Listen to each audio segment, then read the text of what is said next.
Hola, buen día. Soy la doctora Marta Georgina Chávez Celis. Agradezco al comité organizador la invitación a este grandioso congreso. El tema que les voy a impartir hoy es la importancia de las pruebas diagnósticas para COVID-19. Recordando un poquito, sabemos que coronavirus es un virus que nació para quedarse con nosotros. Las mutaciones han sido variadas a lo largo de estos 2 años. Por lo tanto, ¿qué tenemos que saber acerca de cómo diagnosticarlo? Ya sea como médicos, como especialistas o como personas de otra rama de las ciencias. Actualmente se desconoce el reservorio natural de este, por lo tanto la imagen abajo quiere decir que no debemos satanizar al murciélago. No sabemos si realmente fue el murciélago el reservorio natural que hizo que llegara a nuestro ambiente el COVID. Por lo tanto, si es el reservorio que contiene mayor cantidad de coronavirus, pero no se conoce actualmente si es este.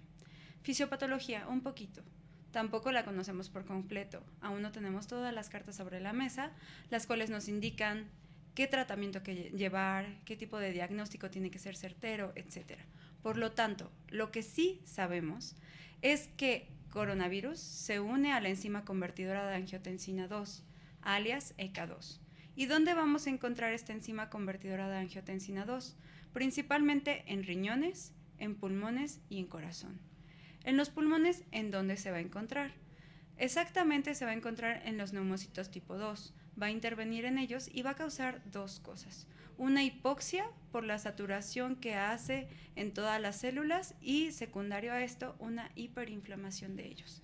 Imagínense entonces que lo que pasa en los pulmones pasa en todo el cuerpo. Por lo tanto, aún no sabemos la fisiopatología completa, pero sí podemos llegar a vislumbrarla o imaginarla.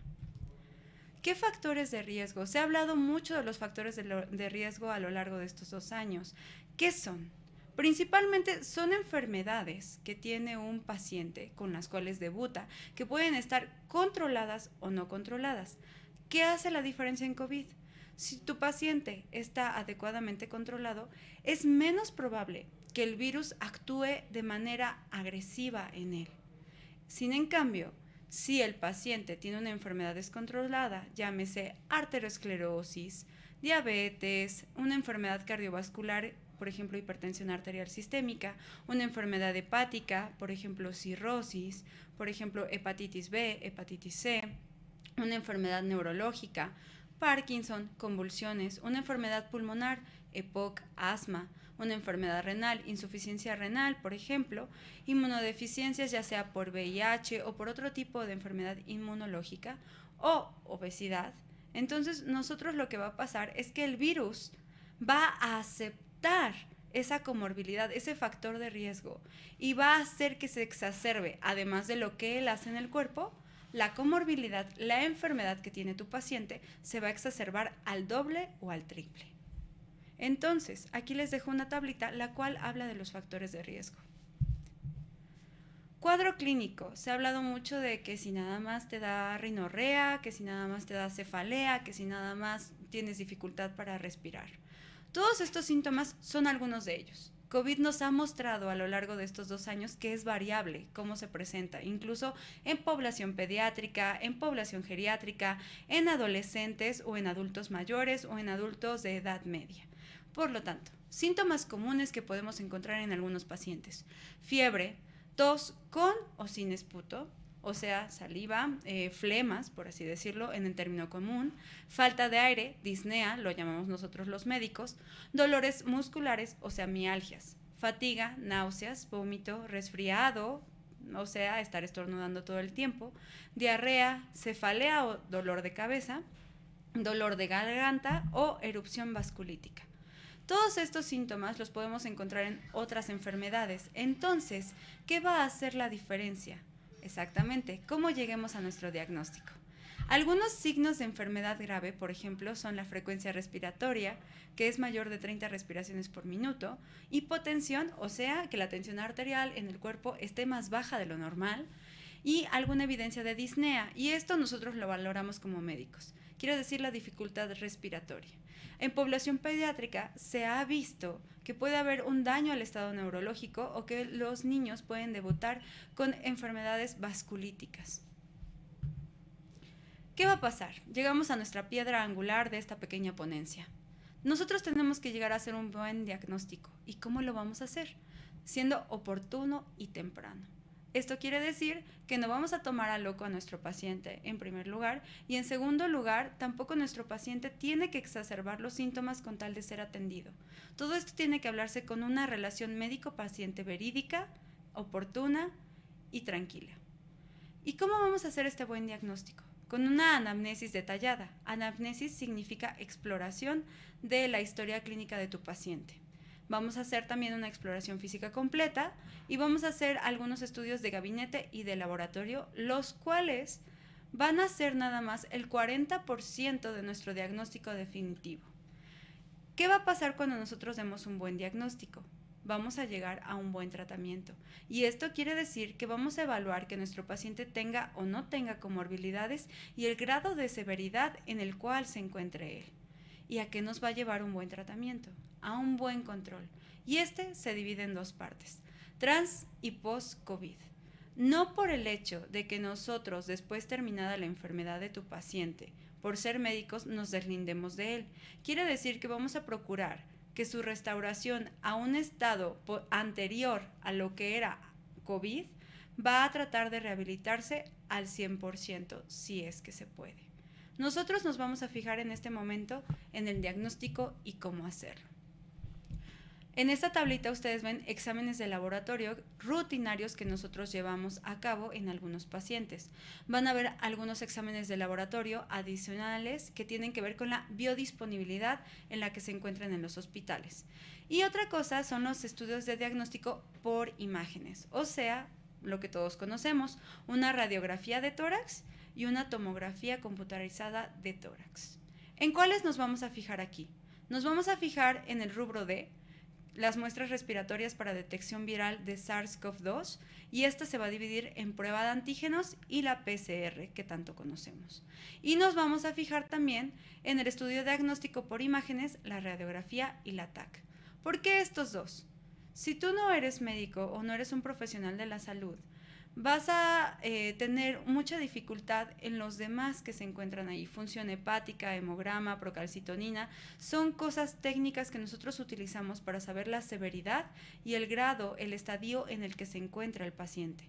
Por lo tanto, esta ponencia solo va encaminada a que tú sepas cómo vas a ocupar las pruebas diagnósticas y qué van a significar. Ojo, no quiere decir que no le hagas caso a tu médico de cabecera. Quiere decir que vas a tener herramientas para poder salir adelante. Más, siempre tienes que tener a la disponibilidad un médico que te apoye. Tenemos aquí unos cuadritos que les voy a explicar rápidamente. En la parte superior nosotros vamos a ver E. E es exposición. Esto quiere decir en el momento en que tú llegas a una fiesta o estás en el gimnasio o estás en algún otro lugar y tienes contacto con un paciente positivo COVID. Nosotros tenemos un periodo de latencia. Este periodo de latencia quiere decir que es desde el momento en que tuviste la exposición al antígeno hasta el momento en que empiezas a desarrollar síntomas. Por lo tanto, este periodo es el que ustedes van a ver de la E a la IS. IS significa inicio de síntomas. Por lo tanto, tenemos de 1 hasta 6 días para nosotros desarrollar lo que son los signos y síntomas. De ahí en fuera, entonces, ¿qué pruebas nos podemos hacer? Les presento las más básicas: PCR, antígeno, IgM e IgG. Los antígenos se pueden dividir en IgG e IgM, y eso nos va a hablar de si tenemos o no tenemos la enfermedad. Y la PCR es muchísimo más específica. ¿Por qué? Porque la PCR se va a basar en el ARN del virus. Esto quiere decir que se va a basar en las moléculas que lo componen. Por lo tanto, más específica no puede ser. ¿Qué vamos a mandar nosotros? En dado caso de que tu paciente sea asintomático, pero sabes que estuviste en contacto con algún paciente o con alguna persona infectada por COVID, la PCR va a ser la única que te va a poder identificar el virus aún sin tener sintomatología. Y esta puede ser válida desde tu día de exposición 1 hasta 20, 30 días después de que tuviste el virus. Esta PCR se va a basar en la cantidad de virus que haya en tu cuerpo, qué tanto se haya multiplicado en él. Sin en cambio, los antígenos se van a basar en algo muy específico, en qué tanto tu cuerpo ha respondido al virus. Por lo tanto, quiere decir, si no haces una inmunomodulación, si no creas anticuerpos, no van a salir positivos nunca. Por eso es que nosotros no nos fijamos tanto para un diagnóstico definitivo en los antígenos. ¿Qué va a pasar aquí? Tenemos esta tablita que nos habla de IG, o sea, anticuerpos totales. Si, por ejemplo, a tu paciente le mandaron inmunoglobulinas totales y salieron positivas, sí tenemos que realizar una PCR. ¿Por qué? Porque los anticuerpos, antígenos totales, se van a dividir en dos, IgM e IgG. La IgM nos habla de que el paciente está actualmente infectado. Quiere decir que cursa con la sintomatología y puede ser infeccioso. La IgG te habla de inmunoglobulinas de memoria.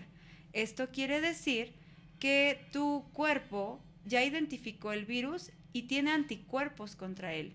Y esto puede darse a lo largo desde que te enfermas hasta 6, 8, 9 meses después de que tuviste esta patología.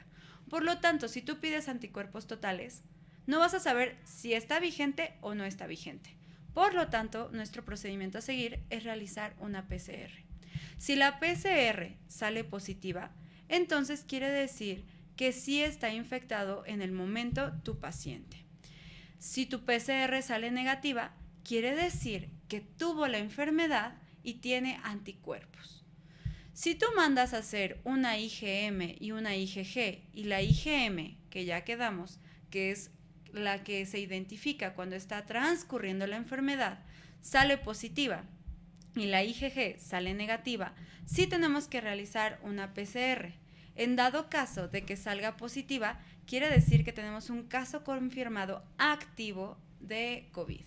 Si sale negativa, quiere decirnos que la IgM era un falso positivo. Ahora, tenemos dos escenarios más. Si tenemos IgM e IgG positivas, quiere decir que ya no tenemos que hacer PCR. Si ambas inmunoglobulinas salen positivas, entonces esto nos quiere decir que tu paciente está actualmente con la enfermedad.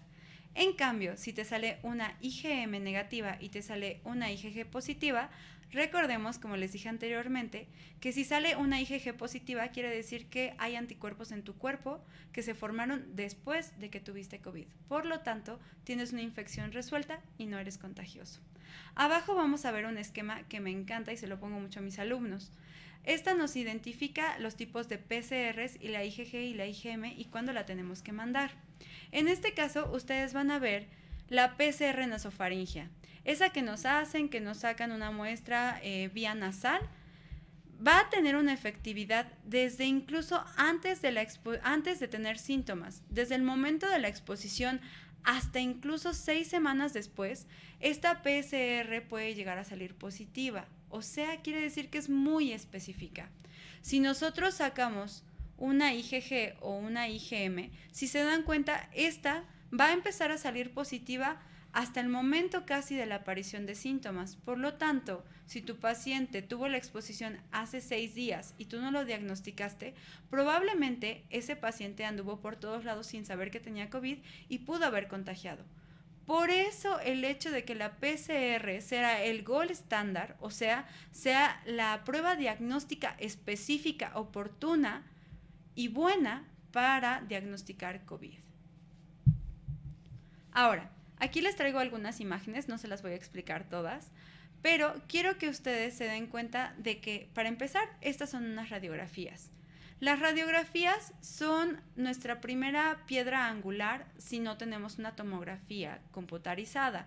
Recordemos que en nuestro país no todos tienen acceso a tomografías, aun cuando debiera ser así. Pero en el dado caso de que te encuentres en una clínica, en un lugar alejado y no tengas acceso a una tomografía, la radiografía siempre nos puede ayudar a observar qué es lo que está pasando en los pulmones.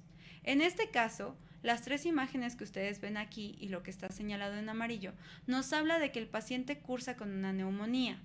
Usualmente, y por eso le llamamos neumonía típica, las neumonías típicas lo que hacen es que toda la infección se posiciona en la parte basal y anterior de nuestros pulmones, lo que COVID y apical más que nada. Lo que hace COVID es que se sitúa en la posición basal y posterior y de ahí va subiendo hasta la parte apical. Por lo tanto, si nosotros vemos una de estas imágenes, tenemos que dudar de que nuestro paciente pueda manejar una neumonía típica o atípica. ¿Con qué vamos a salir de dudas en cuanto a pruebas de imagen? Si nosotros ocupamos una tomografía, les presento cómo se ve una tomografía en un paciente COVID. En un paciente COVID nosotros manejamos algo que se llama Crazy Paving. Crazy Paving nos habla de, en español es pavimentado loco, es una imagen característica que hace COVID en los pulmones. Si ustedes ven en la imagen A, se ve como si fuera un pavimento. Esto nos habla de que COVID se está situando en una parte específica de los pulmones y está aumentando la cantidad en ellos. Si nosotros vemos un corte coronal, entonces vamos a ver la cantidad e igualmente se va a ver como Crazy Paving. Ahora, ¿qué diferencia hay entre una radiografía y una tomografía? Mucha. Si ustedes me preguntan, en la imagen A yo puedo ver una radiografía con datos de una neumonía atípica, pero yo tengo que hacer entonces una PCR para diagnosticar específicamente a COVID. Sin en cambio, si yo me voy a la imagen A, o sea, una tomografía computarizada, lo que va a pasar es que yo voy a ver imágenes, como ya les dije, Crazy Paving, que son 80 a 90% sugestivas de COVID. Por lo tanto, si yo no tengo acceso a una PCR, puedo manejar a este paciente como si fuera un paciente con COVID y eso me ayuda a darle un tratamiento oportuno y rápido, en lo que se puede hacer una PCR.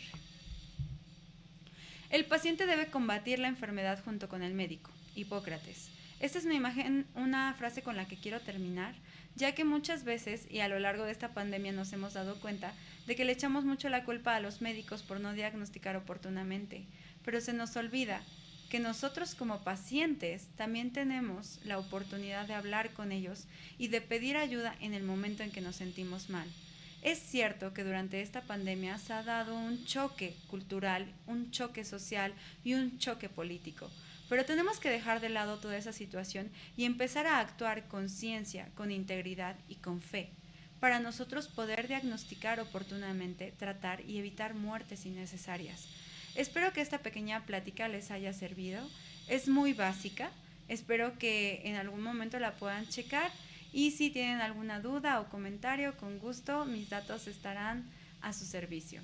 Muchísimas gracias a todos. Pasen buen día.